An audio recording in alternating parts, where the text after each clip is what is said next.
Hello, and welcome to the C3 Method podcast with your host, Robert Poletic. Our goal is to educate you on everything health and fitness related with a clear, concise, and customized approach. We want you to know what you need to know and how to apply it in a way that fits you best. Today's podcast number 2291.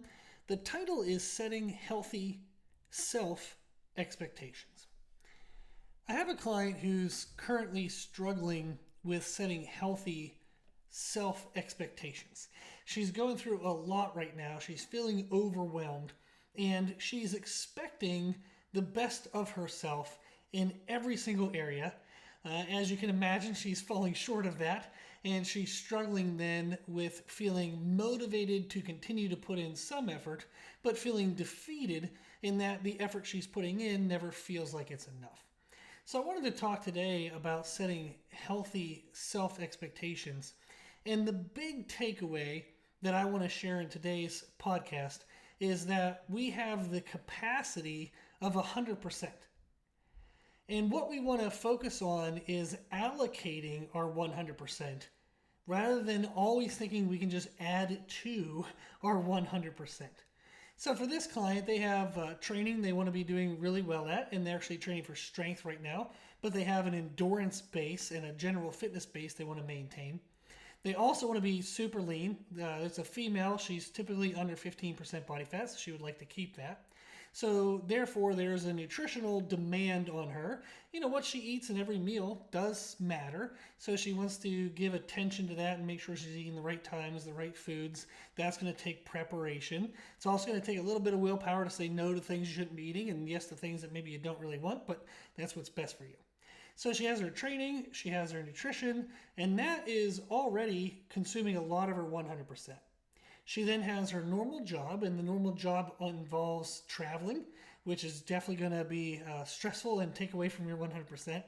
And she's actually starting a new business soon, so she's doing all the groundwork that's going to be needed for that new business, and then eventually she'll need to kind of build into that as she tapers out of her old job. But she's doing that all while trying to maintain her training, maintain her nutrition. I'm sure she has financial pressure, relationship pressure, and all the normal stuff we have to do, going to doctor's visits, dentist, paying bills, and all the other crap. So it's a lot of stuff. It's a lot of things in life. And where she's struggling is she would typically have the balance, and let's simplify everything down, to her training, nutrition, and her current job. So if we simplify to just those three things, she had been allocating her 100% according to those things. However, now that she wants to start a new business, she's added a new thing. This is where we get in trouble, is because then we think we can just add to our efforts.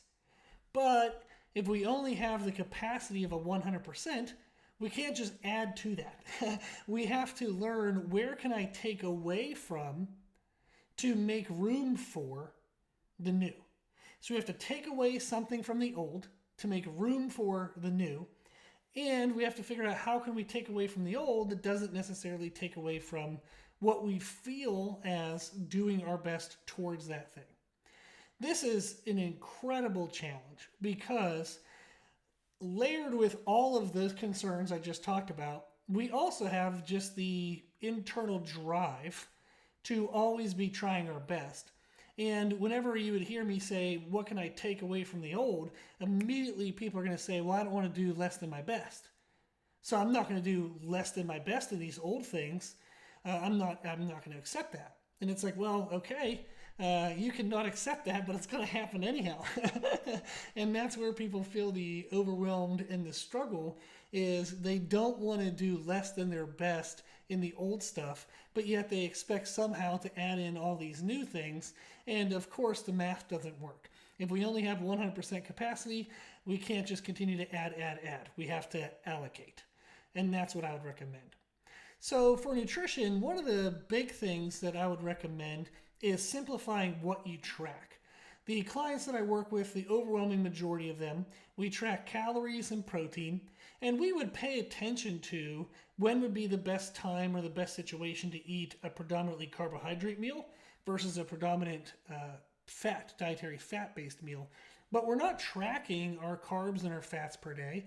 We're certainly not predetermining I'm going to have this percentage of carbohydrates and this percentage of fats because it's unnecessary. And that's just added effort that if we were to reduce that effort, especially since it's not necessary, we can reduce that effort. That gives us a little bit of a capacity buffer that we can now give to something else. So if I was previously tracking my calories, my protein, my carbohydrates, my dietary fats, if I can not worry anymore about tracking my dietary fats and carbohydrates, I now have some capacity room that I can allocate to something new. So simplifying nutrition is extremely helpful because if you don't track carbohydrates and fats, it really doesn't matter. It doesn't change anything. So it's nice that you can do a little bit less than what you were doing before, but you're not getting less than your best. You're still going to get the best. So for nutrition, it's tracking calories and protein. Now, you can track that per day. However, it is better to track our distribution. The way in which I promote most of my clients to track their distribution is through 1/3. So we break the time that they're awake into 3 sections of the day. So we can think of a 24-hour day. We're typically going to be sleeping for 6 to 8 hours. That means that we're awake for 16 to 18 hours. If I think of the first 1/3 of my day as the first roughly 6 hours, 5 to 6 hours of being awake, the middle third of my day is the middle 5 to 6 hours of being awake, and the final 1/3 of my day is the final 5 to 6 hours of being awake. What I'd like to do is get 1/3 of my calories and protein in the first third of the day, 1/3 of my calories and protein in the second third of the day, and then a final 1/3 of my calories and protein in the final 1/3 of the day. It doesn't matter what we eat to hit those numbers, as long as we reach the calorie target, and as long as we reach the protein target. What we eat can be preferential based on the situation we're in, what's available to us, and what we like as an individual. So if somebody likes brown rice, great. If you like jasmine rice, great. If you want potatoes or pasta instead of rice, great. It really doesn't matter. Now, if we eat ice cream and pizza all day, is that going to be best for our digestion? Probably not. Is that going to be best for our sustained energy? Probably not. Is that going to be best for performance? Maybe, because there's a lot of sodium in pizza. That might help. But it's typically not going to be create our best experience. So what we eat more so determines how we experience the day. It doesn't actually change our results. Results are driven by calories, protein, and then distribution matters.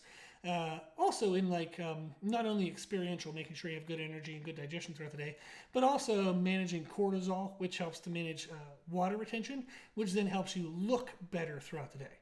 So if we mismanage our food choices, if we mismanage our distribution, it doesn't necessarily impact our body weight, but it can impact our body composition, and it impacts how we feel, energy-wise, performance-wise, but also mood. And that can also cause us to feel burned out earlier in the process. There's a lot of experiential components, but that's a good thing for us to recognize is there's a differential between calories and protein driving the actual results, and then everything else drives our experience towards those results. So that would be the recommendation for nutrition. For training, there's a couple recommendations. It depends on where a person is in their journey. So if they're in the beginning parts of physical activity and exercise as a normal part of life, it really doesn't matter much what they do. If they're active, they're going to produce probably some type of positive results. So whether that's walking outside, walking inside, just pushing your step count up for the day, maybe you can do a 10-minute workout at home with some light dumbbells. Maybe you can go to the gym once or twice a week and get a 30, 45-minute or so circuit round through some machines. It really, at that stage, we want to focus on the concept that something is better than nothing. So get something in, whatever the hell it is, doesn't matter what it is, just do something rather than nothing. So even when you're overwhelmed, even when you have a million things going on, if you can just do something above not doing anything will allow you to make some degree of progress. We would like to do our best somethings as much as we can, as often as we can, but recognizing that something is better than nothing is a good general premise. So that way it always encourages you to do that something. There's a book by Stephen Guise. It's Stephen, I think is his first name, Stephen. Guise is Guise. The book is How to Be an Imperfectionist. This would be a great book to listen to if you are a perfectionist at nature and you tend to be an all or nothing person. Like, I'm either going to do everything right or I'm not going to do it at all. That's bullshit. It will not help you in life. You will be way more frustrated and way further behind in life than if you start to learn to embrace imperfection and recognize that something always beats nothing. And that book, How to Be an Imperfectionist, would be a great resource for that. For this client, though, they're an advanced athlete. They do participate in CrossFit. They made it to, I believe, the regional CrossFit level last year. They were like top 4% of all CrossFit athletes. They're a crazily badass, amazing human being. So very elite. And for us, we're not going to, if our workouts are like barbell squats, and then we do this kind of lunge, we do this kind of movement prep, and we have all these kind of nuances built in. We can't just say, I'm just going to skip that and go for a 10-minute walk. That isn't going to get us that same type of outcome. However, what we discussed was, whenever you're feeling stressed, when you're feeling overwhelmed, if your food is a little more variable than it usually is, if your sleep is more variable than it usually is, if your hydration is more variable than it usually is, if your training times of the day have to change because of certain reasons. Maybe you normally always train at noon, but now it's some days at 6 a.m., some days at 6 p.m. If we change the conditions of our training, we're going to change our performance capacity. And therefore, we want to recognize that in our workouts. So the suggestion I made for her was, rather than us training in this season of life for maximal peak strength, like 1 rep max strength, which is going to require the most consistency that you have in order to peak and be your best, let's instead trade out for volume. So as an example, she's not an American client, so we use kilograms. So I was telling her, like, we could do a squat challenge where she did 100 kilograms for reps. And that could be something where, maybe she starts and gets like 6 reps, and then over a couple weeks, we can progress, maybe get 7, maybe get 8, maybe get 9, maybe even 10. And that's something that she can push into even when our conditions aren't perfect. Volume-based goals tend to be better to do when we have more variables and more stress in life than peak performance goals. Peak performance goals, as in a 1 rep max, are going to be incredibly dependent on so many conditions that even in the best season of life, we have a hard time controlling all of those conditions. So if we're in a more chaotic season of life, it would make sense then that we want to maybe pull back on that as a focus, because it's just going to leave you disappointed and frustrated and maybe even get injured. So it's better for us to pull back and instead focus on volume-based goals. She can also rearrange her training. Maybe she has training that's supposed to be 5 days a week. We can look through that. We can pick out the things that are most important, maybe taper it down to 4 days a week and do that for this season of life. And that allows her to kind of catch up and have a little bit extra time to allocate to the other things that she has going on. So you can reduce training frequency. That can often help. What I'll often see as well is maybe the workouts for somebody might take, and they're an elite athlete, maybe they take 75 to 90 minutes. Well, if it's normally 75, we can maybe push them to 90 and then drop one whole training day. So even if you have to add, say, 15, 20 minutes to the other workouts, but you get to open up an entire extra day, that's going to be a very good change in the way you train. That'll allow you to have more time on that now totally open day to allocate to something else, something new that is going on. So those are the recommendations that I give typically to clients for nutrition and training.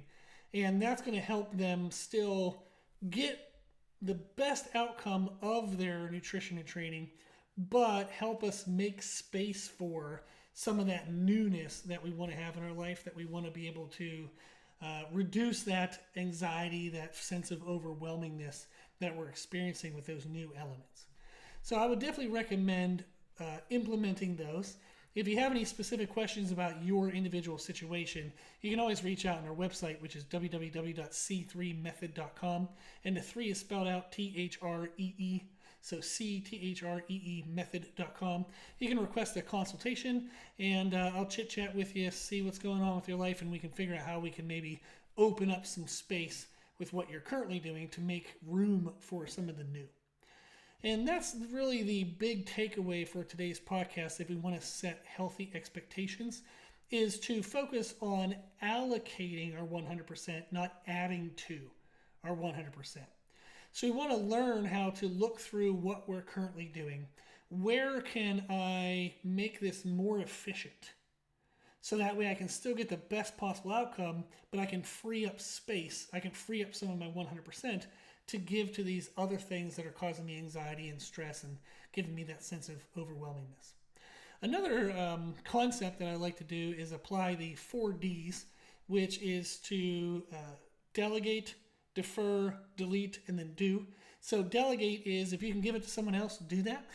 And a quick and easy example that I use is Instacart.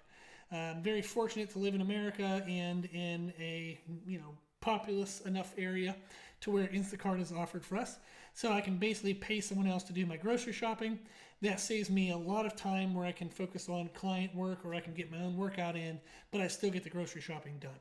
So that's an example of delegation. If you can delegate something and still get 70, 80, 90% of it good enough, definitely do that.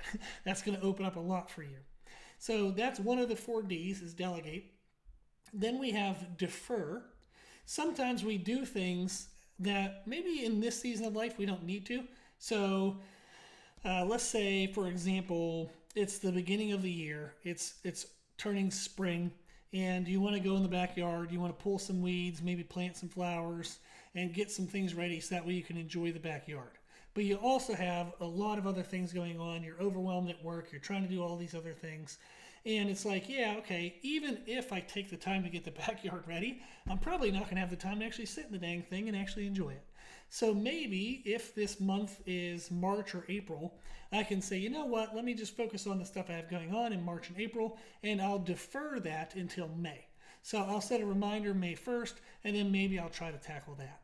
So we can defer big things for big timelines, like months.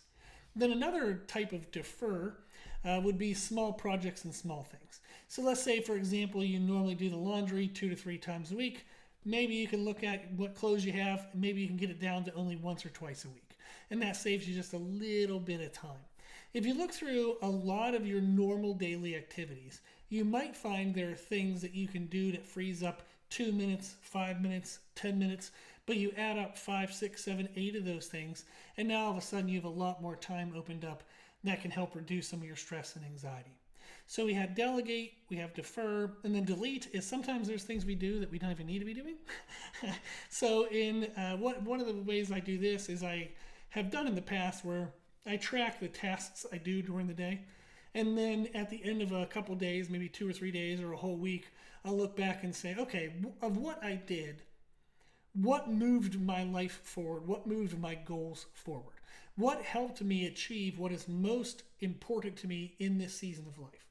And if I look through there and I'm like, you know what? I did this thing and that took 20 minutes that day, but I don't really need to be doing that. I don't need that at this moment. So let me delete that. Let me maybe, tackle that some other time. So it might get into like kind of the defer category. But maybe it's something I just don't need to be doing, but I was doing it because it allowed me to feel busy and productive, but it really didn't have great application to my long-term goals. So that would be something we want to look through is of everything we're doing, is it actually necessary? So tracking that for a 1 day is great, but if you can do 2 or 3 days or even a whole week, that really helps you start to see, okay, here's like quite significant chunks of time that I'm kind of wasting, and I don't need to be doing that. I can delete that activity and fill it with something that's more important for myself.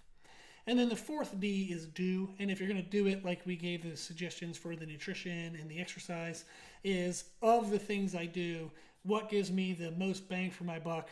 Can I focus on just those and try and experiment with dropping some of the other things? What's nice is if you, for example, nutrition, you stop tracking your fat and your carbs, If you all of a sudden after 2 or 3 days say, oh wow, that guy was full of crap, I actually really need to be tracking these, well, then just add them back in. So a lot of the things that we might try with, it's not permanent changes, it's experiments. So just experiment with something, see how it goes. If you don't like the change, put it back in, then experiment with something else. But those are kind of a broad-based things we can look at as those 4 Ds. That can help you better determine, of all the things you're doing, what gives you the most value and how you can make room within what you currently do to better allocate your percentage of yourself towards those things to free up more room for some of the new things. That's really the big thing, is to allocate, not add. And that's going to help you a lot with understanding how to set self-expectations. And one of the other components I like the most about this is it's very proactive. By looking through everything I'm doing, trying to apply the 4 Ds, by trying to refine my nutrition, refine my exercise, I'm still going to feel proactive towards my goals. I'm still going to feel a greater sense of control. Because here I am analyzing, doing, experimenting, I'm active. So this advice is great because it's not saying do less, it's actually saying give more brain power to what you're doing. So invest more, focus more. And this is going to give you more confidence, more control. And then that's actually going to help you alleviate a general sense of anxiety and overwhelmness that you might be experiencing in this current season of life.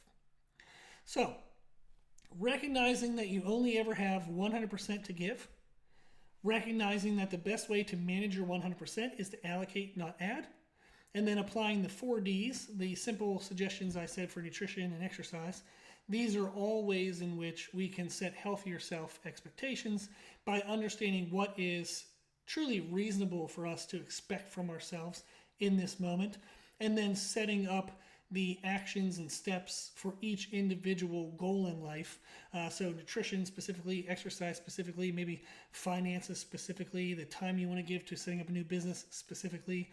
You can better organize your efforts, and that's going to allow you to have a very clear vision as to what you are expecting of yourself, and then if you're meeting those expectations, and that's going to help you have a much healthier emotional and mental balance towards the efforts you're giving and the outcomes you're getting.